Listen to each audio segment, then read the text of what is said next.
58.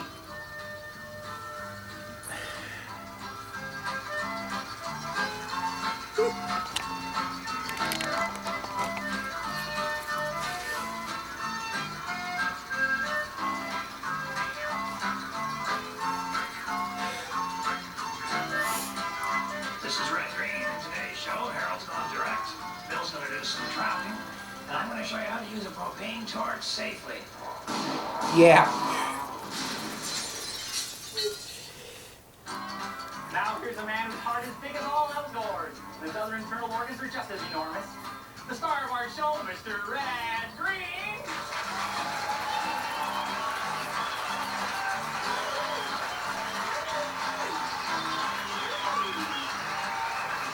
Thank you very much. Certainly hope you weren't eating dinner during that intro. On the Red, that's shock television. That grabs the audience's attention. You see, that's what this show needs, is pace, action, and movement. Visual dynamics. Pan in, pan out. Dolly, trucking. Well,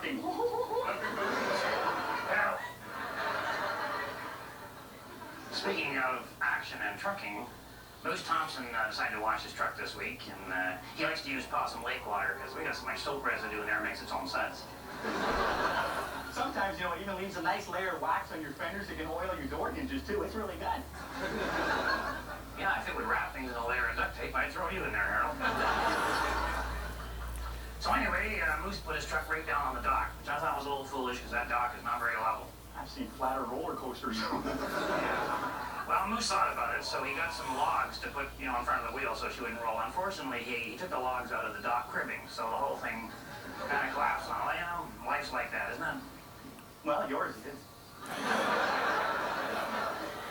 So what we're going to do now, we have to have a dock. Well, we're going to build a new dock, Harold. We've already got a brand new crib foundation, formerly known as Moose's truck. And I would say by sundown tonight, the guys are going to go out and scavenge lumber, and we'll have enough for a brand new wooden dock. Everyone else who lives around the lake is going to be missing wood from the dock. Well, that's just part of the price of having a cottage up here.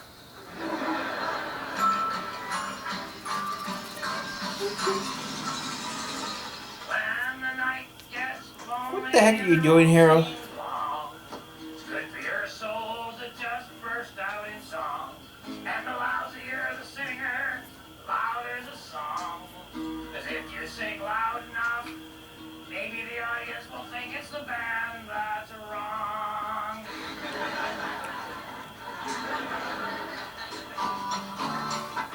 This week on Corner, we're going to show you what you can do with all that copper pipe and stuff you got leaning up against the house since that time the bathroom blew up when we showed you how to clean ceramic tiles with nitroglycerin.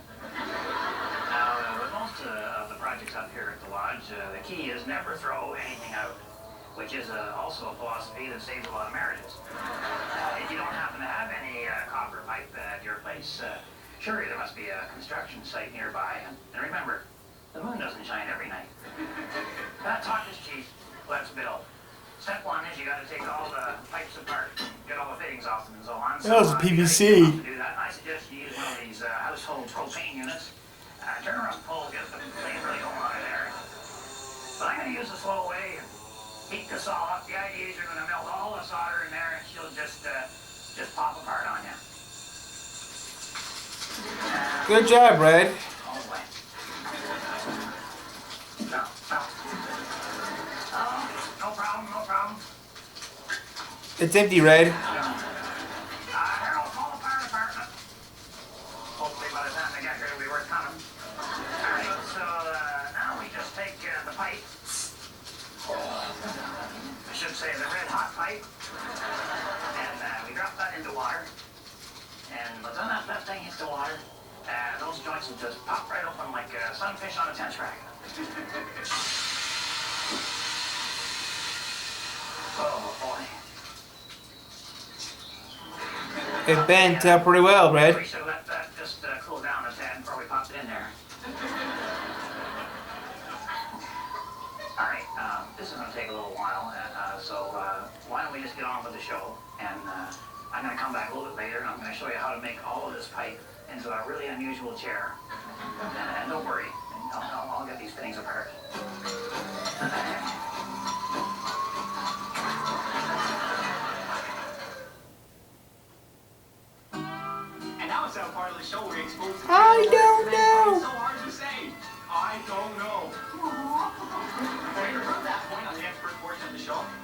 course, my Uncle Red and his good friend, Mr. Glenn Braxton.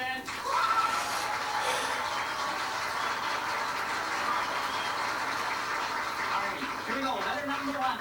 Dear experts, I'm a bit overweight. But then who isn't? Oh, I'm not that big. No, you know, look at the big bonus. That's all that is. I'm interested in shedding a few pounds.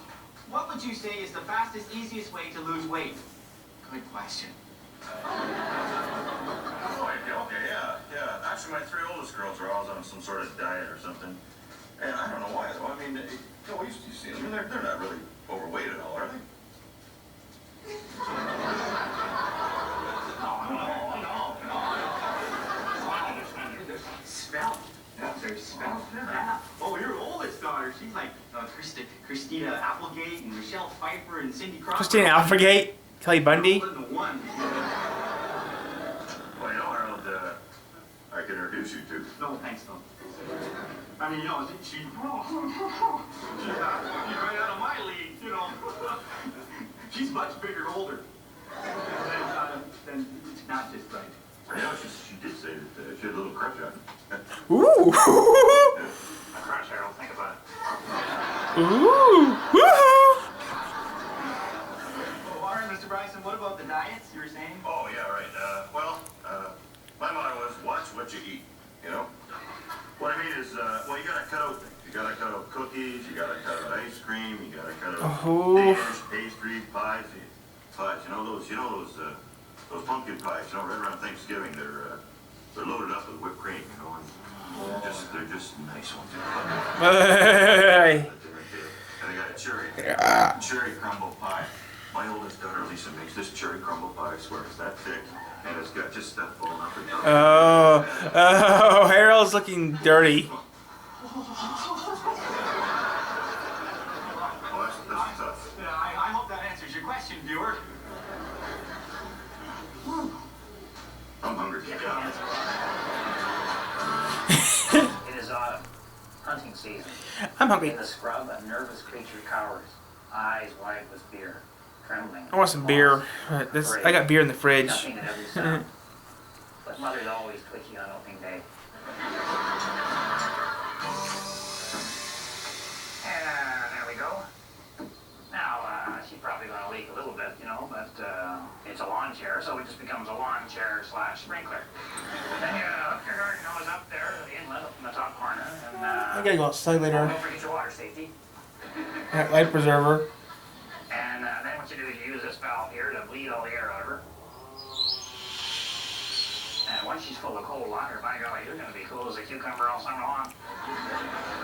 Or, you know, if you live next door to a brewery, you can just run the hose into one of them big beer vats of theirs.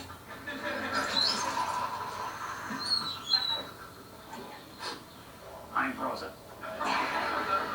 That's the thrilling.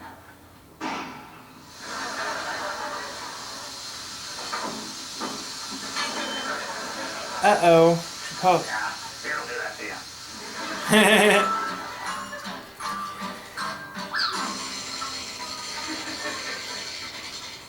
Oops. Isn't it the fan belt? Oh, Red, man, how's it going? Not bad. I need some 6-inch spikes for building a new dock, and Harold here has run the possum van right out of gas, which means I can't get any until I have some.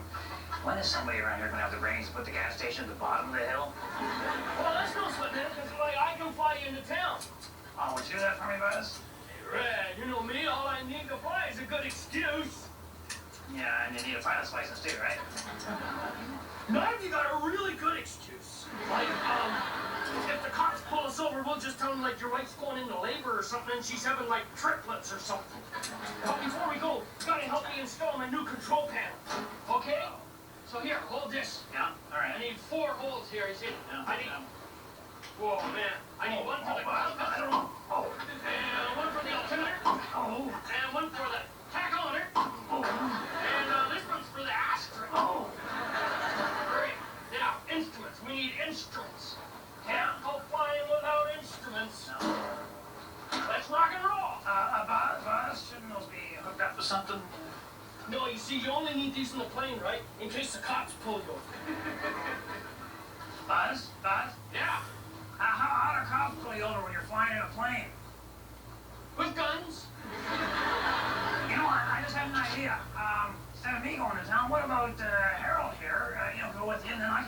supervise the new grading for the dock, you know. Yeah, okay, but I don't want him throwing up on my windshield like he did last time.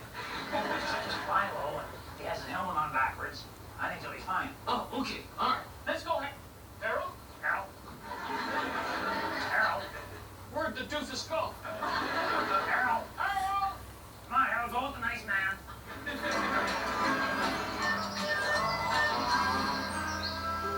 Well, our new dock is up, and we got a whole lot of wood left over. Mind you, there isn't a telephone pole or a railway tie within 20 miles of the lodge. And Stinky Peterson was going over to that construction site across the street, you know, while the guys were on lunch. He's going to try and get some planks, you know, for the top of the dock. But I think the foreman kind of knew he was coming because he put an 8-foot fence around the whole yard. So now the dock is 8 feet wide. And we got enough wood left over to build ourselves a pier, a wharf, and a jetty. You got the red, but aren't those just fancy names for, you know, Dock? Yeah, we already have a dock.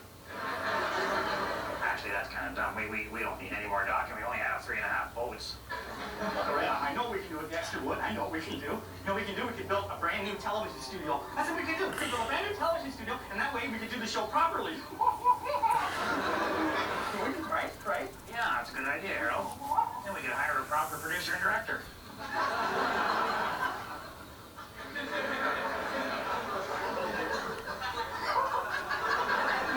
You know what I was saying? Forget it. Just forget what I said, because that'd be silly to do that.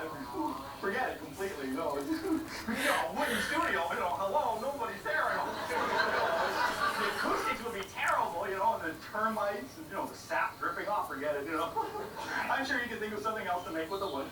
We have, Harold. Smoke. You're gonna burn it? You're gonna...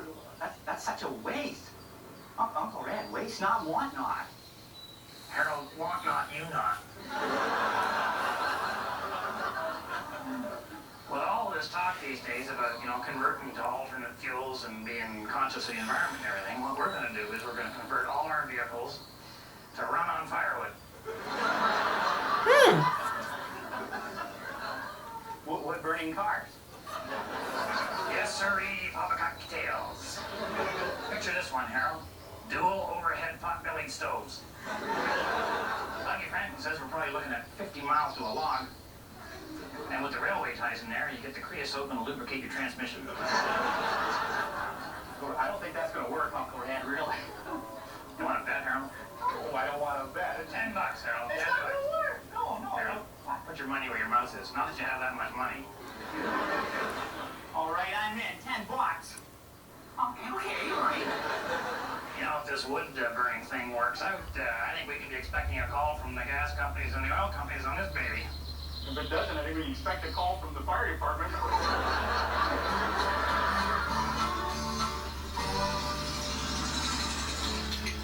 The moon has magical powers to make things change in their appearance and personality.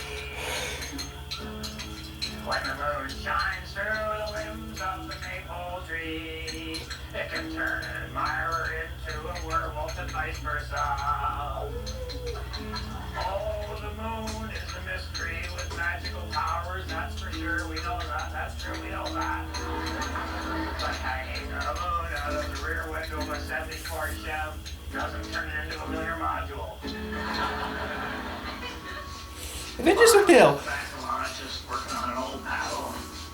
Well, it's time for adventure from Bill. Anyways, handed down to me by my great friend.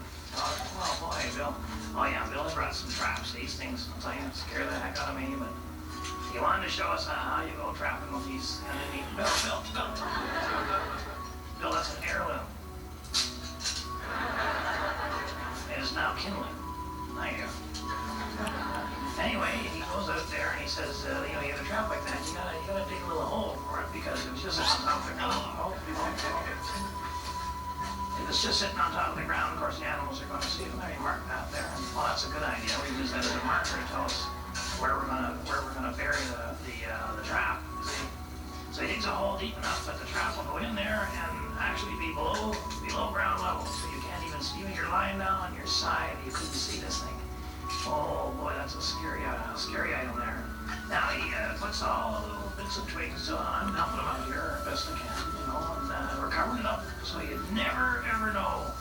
And I think the pole is a terrific idea there because it kind of marks, at least to me, you know, to Bill it wasn't, you know, but to me I was using that as kind of a marker but Bill found a carrot there, which is an idea. Let's use that to kind of bait another type of trap. But of course, again with the pole, I was still. Now I'm questioning why would you move? Why would you move? But he said, well, okay, if you're upset about it, I'll move it back. That's not good enough, Bill. So now it's a different type of trap here. This is one where you just have a box leaning on a board. Yeah, that's about it. And then you got some bait in there, so he's got some celery and some of those carrots. And put that in there. Now he's got a string attached to the board, you see. So now this is not the best view of Bill that you'll ever get, but wow! See how things work out. So anyway, now we're just sitting there waiting for something to come along to get the carrots and celery and what have you. We're gonna be very quiet now, sit very still. Yeah, all right, Bill, all right.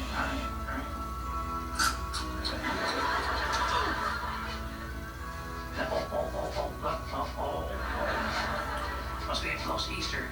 He's going in there. He gets inside and Bill gives it a yank. And off he goes with a carrot. Wow. So we gotta go check this out and try to figure out exactly how is this box defying the law of gravity. Just not. So Bill knows just to club the darn thing before he gets too far. Oh. Yeah, that's right. That's where that snare was, Bill. Oh my gosh. Oh. Look what I caught here. I don't want to clean this one. And now here's Harold reaching out to today's youth. I'm not talking to.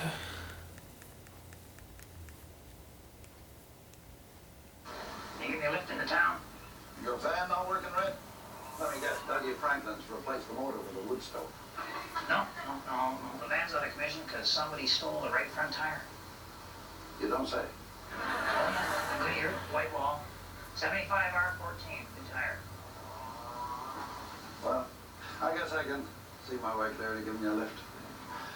Maybe you'll do something for me later on.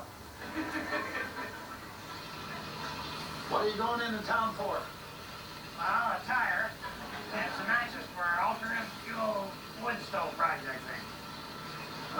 Tricky things. Alternative fuels. When I remember the problems we had back in the 50s when I worked on the atomic Buick. Oh yeah? You say atomic Buick? A proton-powered four-door sedan. Actually, it's true. No pollution, no oil to change. I designed the transmission. Einstein designed the engine. And a woman named Enola Gay designed the exhaust system. That actually was an Atomic GM. Why would you? We didn't get past the prototype stage. In second gear, the atomic reactor, or what we call the atomic pile, would overheat and backfire a mushroom cloud that would flatten a city block. Boy, I guess that would put an end to tailgaters. Yes, sir. But it was a safe car. Solid lead. And instead of headlights, Red, I designed it so the whole front of the car glowed. And fast, 0 to the speed of light in 14 seconds. Wow. That is hard to believe, actually. It's too bad it didn't work out. Because that car got 800 million miles to the gallon. But the big oil companies bought all the patents and disbanded my design team and melted down the lead and scrapped the atomic pile. To this day, no one knows where that pile is. Well, I would think you'd be sitting in it. Look now. It was a Atomic Buick mix she made. Wow. That was a good day. Got ourselves a new dock and had enough wood left over to build an outhouse or a garden shed or a couple of cathedrals. And bit of late breaking news. Apparently a couple of railway tank cars full of propane got a little derailed just down the road here. Apparently there was no railway ties under the track. Oh, really? Oh yeah, the carpenter has been brutal this year, Harold. Oh, haven't they though, Uncle Red? Your hat's smoking there, Uncle Red. Thanks a lot, Harold. No problem. Oh, the $10. Oh, I forgot that you owed me $10. I forgot because you were wrong, and thus you owed me $10. For being wrong, you have to pay me. But I forgot that you were wrong. I was right, you were wrong. That's 10. That's 10. Now I'm reminded by the $10 that you gave me how wrong you actually were. Clear as a bell how wrong he actually was. Well, there's the squeal of the possum. I 3 times. and show them how I have the $10 from you being wrong. I would suggest you don't go to sleep before me tonight, Harold. Well, we're not dead up here at the lodge. Apparently the railway company's not going to be able to get those propane cars out of there, so we're going to convert all our vehicles to run on that stuff. So if my wife is watching, I'll be coming home That straight works. after the meeting. Maybe you could draw me a bath so I can rinse the ashes out of my hair and possibly extinguish my undershorts here. And to the rest of you, on behalf of, no heck with him, on behalf of myself, and everybody except Harold, thanks so much for watching and keep your stick on the ice.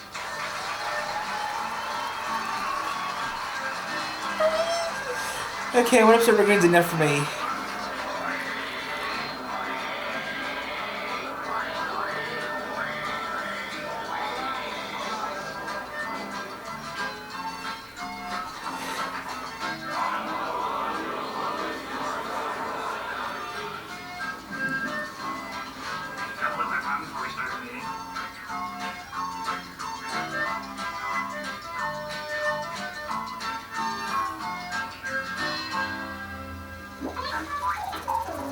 Oh, this is too fun! Okay, and we're green 58.